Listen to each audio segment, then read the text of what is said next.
s'agit tout simplement de l'ail.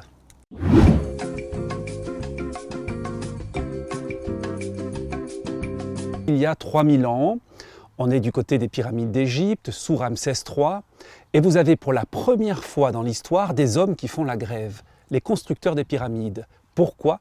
Eh bien parce qu'on leur enlève leur salaire. Et le salaire à l'époque, c'était l'ail. Pour la première fois, ils n'arrivent pas par bateau, ils décident d'arrêter les travaux et de stopper le montage de la pyramide.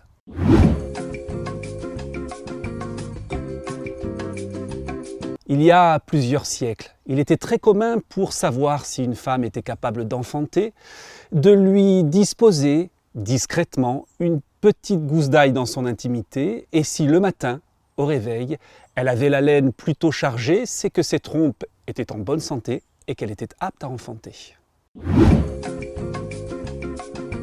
Quand on retourne dans les grands livres d'histoire et de médecine, on trouve par exemple qu'on mettait des gousses d'ail en suppositoire aux enfants pour éviter certaines maladies.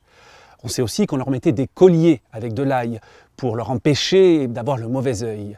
Et puis, dans les cales des navires, on retrouvait cette ail pour éviter les tempêtes et les monstres marins.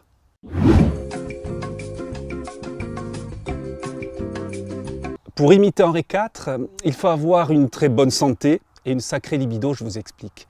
En fait, on dit qu'il croquait de l'ail tous les matins, afin, parce qu'il le pensait aphrodisiaque, de pouvoir honorer ses 73 maîtresses officielles.